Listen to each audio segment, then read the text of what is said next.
This is my audience. Hello everyone.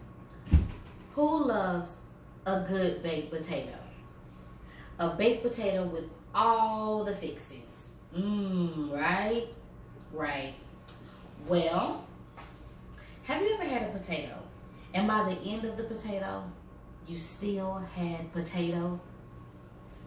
By show of hands, how many of you hate that? I know I do. Well, I have an old family recipe that will remedy that. My mother told me she got this recipe from her grandmother, and it has been passed down through my family for generations. Today, I would like to share their recipe with you. Yep, I'm going to share the Mitchell family recipe with you, but don't tell my mother. So, I'm going to demonstrate how to make a quick and easy delicacy that will please any potluck or family gathering.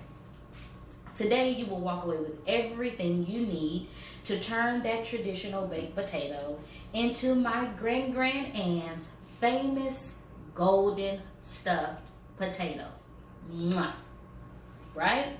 Let's break down how quick and easy this recipe is. It only requires 5 materials and 8 ingredients in just 3 simple steps. So just imagine taking that old potato and turning that you're used to eating and turning it into golden deliciousness with gooey cheese and flavor in every single bite. Sounds tasty, right? Right. Okay, well, let's get started. The first thing you will need to do is gather all your materials and your ingredients. The materials you're going to need would be a medium to large size pot, a large baking pan, a knife, a large mixing bowl, and an oven, of course. Now, there are a few materials that are optional. You may need a strainer. If you're old school like me, you don't really need a strainer. You just put that lid on it and drain. But you also may need a grater and a potato peeler. So let's get started on the ingredients. So with the ingredients, you're gonna need about 8 to 10 of these because they're a little smaller. These are golden potatoes. You're gonna need 1 stick of butter or margarine. This is your preference. I personally like imperial margarine. You're gonna need an 8-ounce pack of mild shredded cheddar cheese, 16 ounces of sour cream. I like Daisy, but it's your preference. You're also gonna need bacon bits, green onions, we call them chives. You're gonna need about 2 to 4. Salt and pepper, you're gonna need about a tablespoon of salt, about a teaspoon of pepper. Again, say it with me, preference. It's your preference, okay? So, now that we have everything we need, let's get started. Simply peel the potatoes with the knife or the potato peeler, whichever is easiest for you. You're gonna rinse and cut the potatoes into large cubes. Boil the potatoes on medium heat for about 18 to 20 minutes, but be sure not to overcook for 2 reasons. 1, we are not making mashed potatoes here, ladies and gentlemen. So you don't want them super soft, and you want to leave a little texture in this recipe. You want to feel the chunks in the recipe.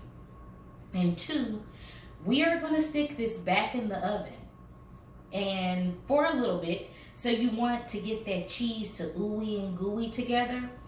So we're only gonna cook them to a medium texture.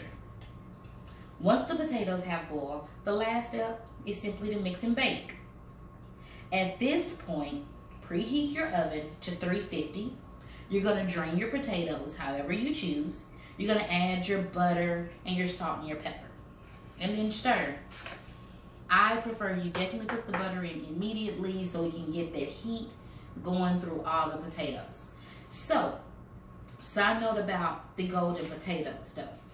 This is also a preference. The recipe that has been in my family has been to use the golden potatoes. They provide a more creamy, buttery potato. But if you don't have the potatoes, the russet potatoes would suffice. I myself have used a traditional russet potato and it is still very, very delicious. I would just add a 4th cup of heavy cream. So now that you added your butter and your salt and your pepper, now all you have to do is add your sour cream, your cheese, your bacon bits, and chives. These are my favorite. Green onion for the proper term. And stir. Sometimes I will use block cheese when I'm not in a rush. If you like cheese like I like cheese, trust me, the block cheese is worth the extra minutes to grate it up with your cheese grater. Next, once you have everything mixed up, you pour everything into your baking pan and pop it into the oven for about 10 minutes. Not long, just long enough for the cheese to melt. When you take it out, top it with a little bit more of cheese and bacon bits and chives, and voila, you will have my Gran-Gran Ann's famous golden stuffed potatoes. So let's recap. Gather all your materials, cut and boil the potatoes, mix and bake, and then top for decoration. And that's it, ladies and gentlemen. That is it.